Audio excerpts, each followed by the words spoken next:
Here's a brief but annoying message to let you know that you could have first heard this episode 9 months ago if you were a subscriber to our Iron Filing Society Patreon offering. For the price of a pint and a St Clement's each month, you can get up to 4 episodes a week, 9 months before the rest of the world gets them.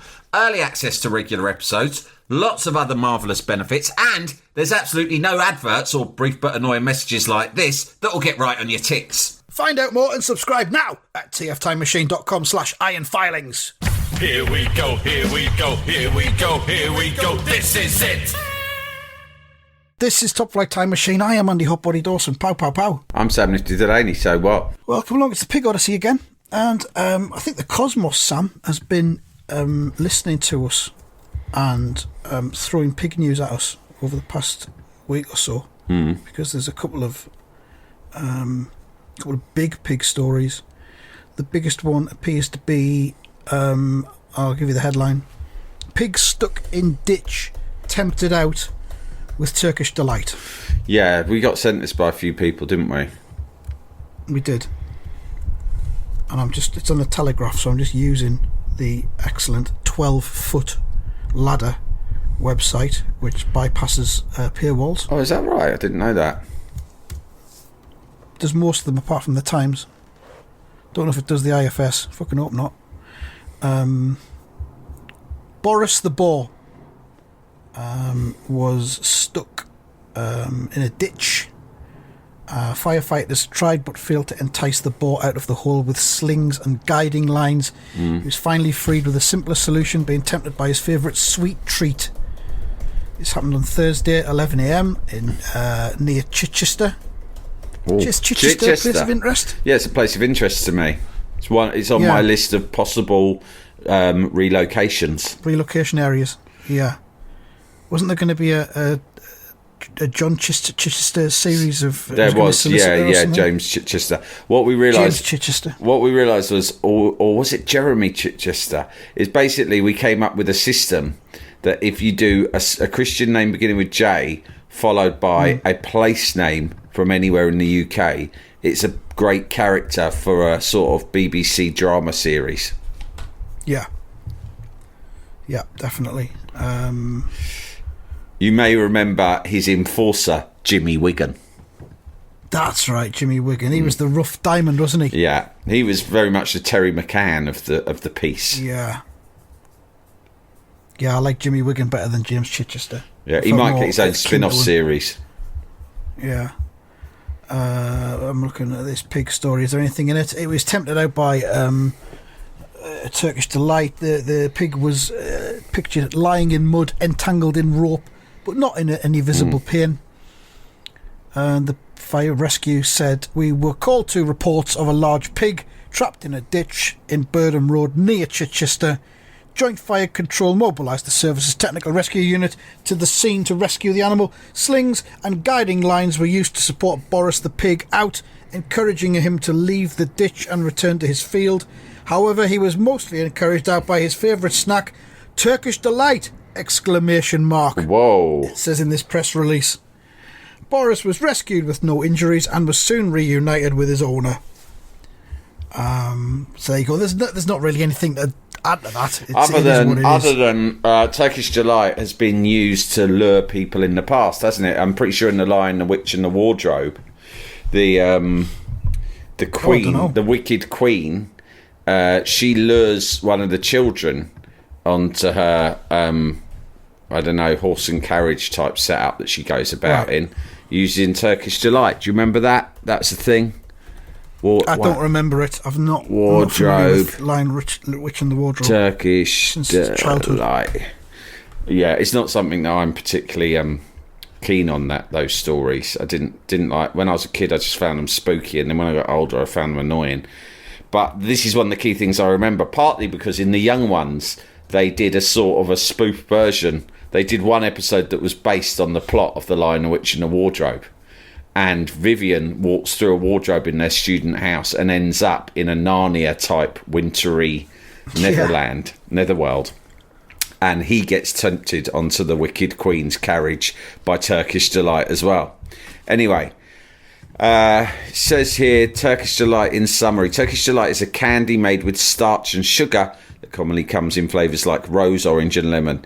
In The Lion, the Witch and the Wardrobe, Turkish Delight is a symbol of Edmund's mistakes and his want for something so much that he will hurt others to get it. Yeah, I think Edmund is the cunt of the story. Yeah, it's the ultimate temptation. That's how it's portrayed as, was it C.S. Lewis who wrote these books, wasn't it? Do you find yourself tempted by Turkish Delight at any point? No, that's what I wanted to say. I don't know if you've eaten much Turkish Delight in your life, but I find it quite disgusting. It's like soap-flavoured jelly. Cadbury's Fries, as it then was, Fries Turkish Delight, they understood this and they thought, well, Turkish Delight's got this, it's got quite a classy reputation, right? It's like a posh person's sweet. And they thought, but unfortunately, it's disgusting. So how can we market it to the wider public? Get a slab of it and cover it in fucking chocolate. Cover it in chocolate. People will eat anything once it's covered in chocolate. It goes back to the kind of people we were talking about earlier in the week who go to Wimbledon.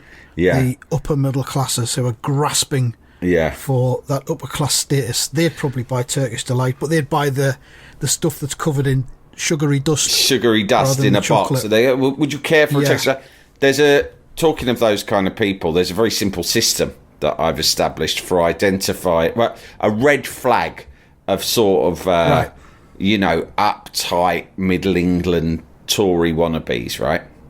And it's very simple. Anyone, and I mean anyone, who has ever posed for a photo whilst holding aloft a champagne flute, right?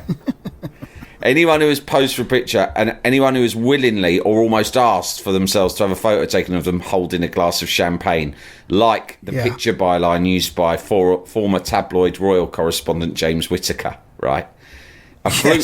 Having a flute of champagne in your hand in a photo is a big red flag. Because it's like this, isn't it? Oh, hello. You just caught me drinking a flute of champagne because I am a bit like the Queen, you see.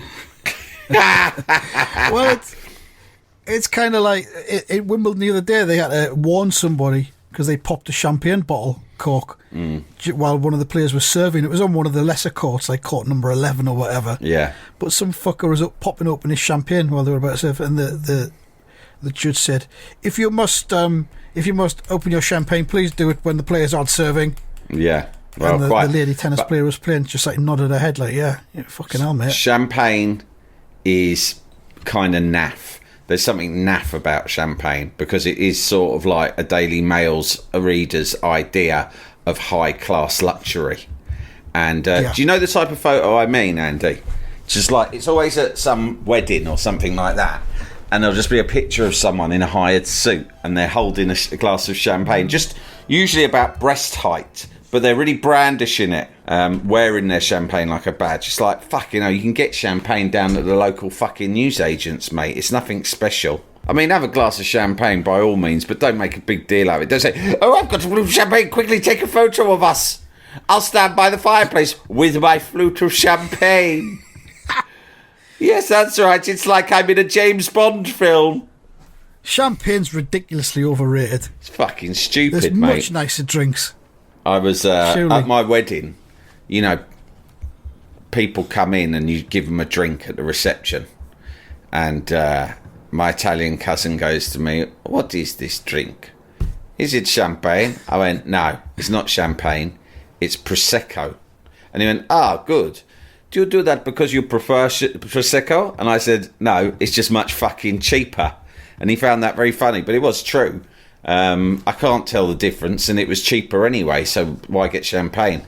I'm sure there'll be people listening who might bore us with an email explaining the nuanced differences between the two drinks. But, you know, obviously I don't drink either. I do sometimes have a glass of Prosecco, though. If, you know, I'm celebrating something. Yeah, it's fine, you know. It's just some fizzy. It's just fizzy drink. It's quite cheap. Got another pig story. This is local to me. This one. This is in Easington, County Durham. And this was a few days ago. An escaped pig caused chaos after it escaped. That's some good story right in there after the Northern Echo. Yeah. Yeah, we know it was escaped. You just said that. An escaped pig caused chaos after it escaped and started walking along residential streets in Easington this morning. Some residents may have woken up and seen a pig walking around their street or garden after one managed to escape its owner. Now it would be easy for some readers to say we were telling porkies. What is this? Oh, come on. You What don't is need this? to do this. Is below you. This We is a won't news name the organisation. writer, but it's like they really don't need to do this nonsense. I'm not going to name him. He looks like a young lad. I'm not going to name him. It's not hard to make a living these days in the world of journalism because it's disappearing quickly and the race for clicks is out of control. Thanks to some locals from Easington grabbing some photos of the pig, we can assure you it actually happened. And there indeed is a picture of a pig just walking about as if nothing's happening about 9 a.m. The pig was first seen near Easington Welfare Club and then was seen further down Seaside Lane. Many people wanted to get involved in either helping to catch the pig or make light of the situation. I guess it'll have been more of them doing the latter rather than getting out there and trying to help. Commenting on one of the photos of the pig, one social media user said, "Only in Easington," while another simply added, "That's crazy."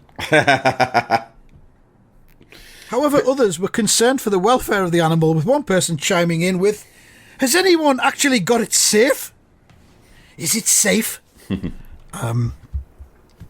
It was rounded up by a kind-hearted member of the public and returned to where it escaped from, with one person confirming it was back home by posting a puntastic post that read, "Porky has been rescued. Some lovely people saved his bacon and got him back home." Christ alive. And pigs do tend to... There's a lot of escaped pig stories, a huge amount. And I think that more than almost any animal, they just crave freedom. And if it was down to me, I don't eat pork anyway. I'd let them be free. Why not? They could make valuable contributions to society. We've established in this deep dive they're extremely clever. They're pretty kind. They've got great values. And it's not like, it would probably save us a lot of money and land for them not to have to be like looked after by humans. I'm sure they can look after themselves. Let them be free. They crave freedom. And we only keep them in captivity so we can eat them. Get this, it's not even the first time there's been an escaped pig in Easington in the last 18 months. In February 2022, another pig wandered into Easington Colliery Club. Yeah. There's a photograph of it. On that occasion, the animal approached all the customers for a stroke. They managed to lure him outside with cheese and onion crisps before somebody arrived to claim him. So there's a problem in Easington with pig security by the looks of it. I think we can only just wait and find out what's going to happen next, because these things come in threes, don't they? They do. Jalapeño. Jalapeño. I'm just seeing if we've got any notes of other pigs. Yeah, we were going to look at Pig the movie, which was a Nicolas Cage film. I haven't watched that yet. I'm pretty sure you I forgot to haven't. watch it, yeah. Oh, shit. We've got some pig correspondence that's come in. Yeah, that's the pig with the Turkish delight. And it is an almost unrecorded that animator genius Walt Disney was obsessed by pigs, says John Varley of Folkestone, he says here. Walt Disney shot to fame in 1928 with the release of Steamboat Willie. One of the first animations where the soundtrack is synchronized to the on-screen action and voices to mouth movement. What is not widely known is that Walt intended this film as a homage to pigs, especially male pigs, and it was originally called Corkscrew Willie, referencing the peculiar shape of the pig penis. I think John Varley has made this stuff up. Yeah. John Varley's trying to be funny. Yeah. Well, this is the point of the Pig Odyssey we seem to have reached now. Yeah, he's done some more facts. I'll put in inverted commas facts, and then he says at the end, for some reason you won't find this in Wikipedia. It's because you've made it up, John. Shame, innit? You've wasted our time on this Pig Odyssey. Yeah. You've embarrassed yourself. We've revealed your real name now. We've revealed your location inadvertently. I hadn't read this first. I hadn't pre-assessed it, and now that we all know that you live in Folkestone. Oh dear. And that you're a liar. And The Folkestone liar. Right, back to the emails then, I guess. Oh, here's a one with Lorraine Kelly.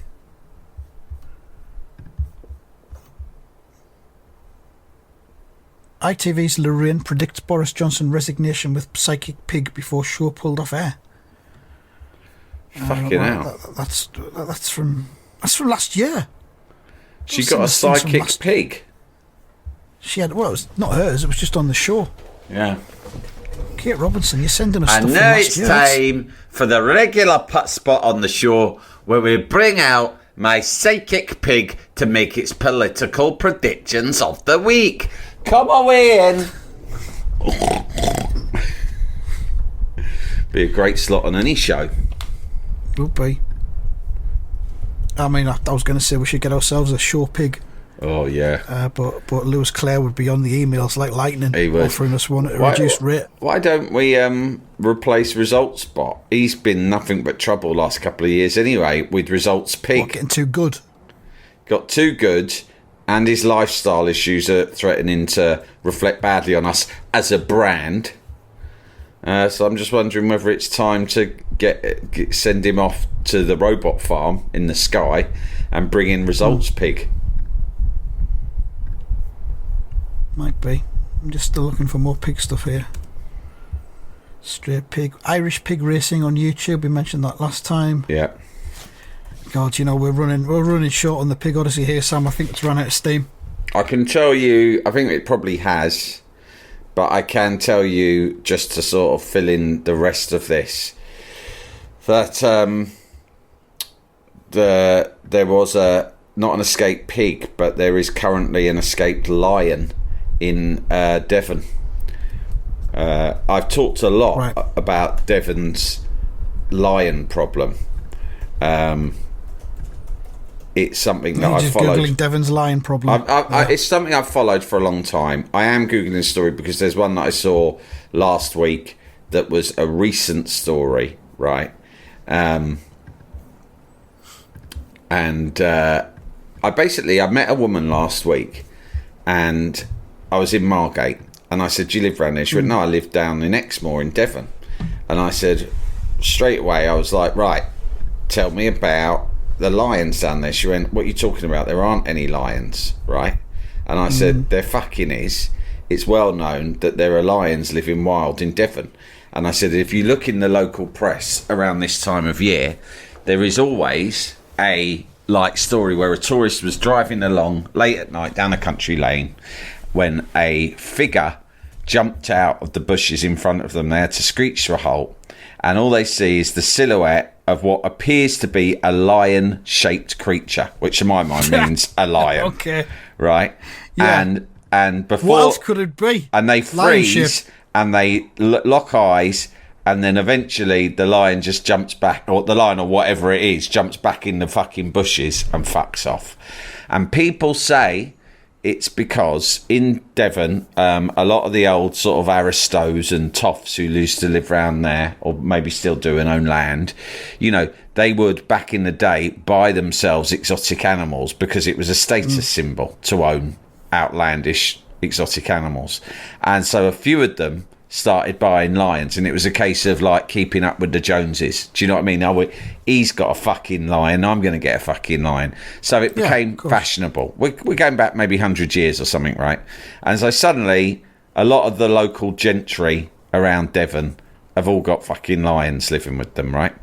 And I mean, you could buy them in Harrods, couldn't you? You could buy them in Harrods, exactly. And so they were like, well, but they were shit at looking after the lions. They liked to get them to show off about it, but when it came to actually caring for a lion, that was a fucking whole different kettle of fish, right? Notoriously hard to look after. Yeah, they didn't know where they were fucking. They didn't know where to start. So these lions generally just fucked off because they weren't being looked after properly, and they weren't being caged either. They were just allowed to roam around the gardens of these big country estates. So the lions were like, fuck this, I'll be better off fending for myself. These humans haven't got a fucking clue how to look after a lion like me. So basically, a few of them escaped into the wilds. You know, we're talking about on the wilds of Exmoor, and they found it quite easy to hide. But then they started meeting each other because there was a few of them, and their little community formed. And it was like, oh, you're a lion too. What are you doing here? I didn't expect to see any other lions round here. And they go, well, I got fucking shipped over to be an exotic pet for one of these posh cunts, but I fucking legged it because they're useless. He goes, same here. A community forms and they all start having it off. And so basically they've bred other lions. And now to this day, there is a small community of lions who still live wild on Exmoor in Devon. And they only sort of, well, they'll hide during the daytime, but sometimes they're spotted at night roaming about, looking for whatever it is they eat, rabbits and foxes and such. Yeah. And so if you're going down to Devon anytime soon, just be fucking watch out for the lions. careful. Yeah. And you're saying this is a legitimate, 100% true lion existence story? Yeah, I mean, I've not made up what I just told you. This is what I've read in various different places. Yeah. And I read it many years ago, and now I always look, especially around this time of year, I Google wild lion Devon because, look, this is from last year. Police called after lions spotted, right? This is in the Daily Mirror, no less. Police called after lions spotted despite no animals missing from nearby zoo. See, this is what I'm talking about, right? People can't understand it because there's no lion missing from zoo. So where does lion come from? And then they date it back to people owning lions. And then those lions breeding and breeding and breeding over generations. Police have been sent to investigate reports of a lion on the loose in southwest England. Staff in the forces control room received a call from a concerned local. I'm a bit concerned. I'm local, you see, and I'm concerned. What seems to be the problem? Well, I believe I've spotted a lion in South Molton between Barnstaple and Tiverton here in Devon. The incident was one of 5 big cat sightings in Devon, in the Devon and Cornwall Police Force area during 2021. 5 big cat sightings, Andy, with no correlating escaped big cats from the local zoos. So that's it. That's it. And keep an eye out. Set up a Google alert. I'm going to. There are fucking wild lions hanging around and who knows what else, tigers too, for all I know, in Devon and Cornwall. If you are one of the very few people in the Southwest who listen to Top Flight Time Machine, we don't have many listeners in the Southwest. They don't like our line of humour or our worldview, is what I think. They're different people. They've got their own culture and they've got their own podcasts. Fair enough. Yeah, that's fine. Fair enough. If I didn't do this podcast, I wouldn't listen. I don't listen to this podcast. It's not to my taste. This podcast isn't to my taste. The podcasts there are handwritten, I believe. Yeah, and they delivered. Don't go out on the internet. They're delivered in pamphlet form, They're door on to parchment. door. Yeah. So fair dues. I don't blame them for not listening. But if you are one of the outliers in the Southwest listening to this and you know anything, please get in touch via email. tftimemachine@gmail.com. I believe that's the address. And it's Top Flight Time Machine. topflighttimemachine@gmail.com. Get in touch because you may know about this. There's, I think that pretty much anyone who lives in that area is aware of the rumours, and I'd be delighted to know if you've actually encountered one. But as always, do not lie just to get your email read out, or we will spot it. Don't make up silly, rude facts about our main rule penises, is no lying about lions, and that's actually a T-shirt that I'm going to get. That goes on my T-shirt list. Put that on that. Yeah. Don't lie about lions, or no lying about lions. Don't know. Haven't decided yet. Okay. I'm going to do lying about lions. Yeah. This is embarrassing because the Pig Odyssey I thought would go on for about a year, and it's just completely we haven't dried got up enough in the last content. 25 We minutes. didn't watch that pig film. We didn't bother watching the pig film. It's a disaster. It's a disaster. Yeah, all we can do is apologise. Well, at least we got some wild lion content. That's something. Although I was going to suggest wild lions as a standalone deep dive, but can't do that now. We fleshed it out with a bit of lion stuff, but it's over. We'll have to start something else next week, I guess. Unless we retire Wednesdays in the same way that West Ham retired Bobby Moore's number 6 shirt when he died. Oi, funny, if you think that's funny, fucking Birmingham City retired Jude Bellingham's shirt when he moved to Borussia Dortmund, and he'd only played about 5 games for them. Ah, fucking hell. All right. Okay, then. Thanks for listening to the Pig Odyssey. We'll be back with the beginning of a new Odyssey next week. Who knows what it'll be? We certainly don't, that's for sure. Horses. Yeah, there's loads of stuff about horses. Yeah, fucking loads. hell. Thanks for listening. Goodbye. Goodbye.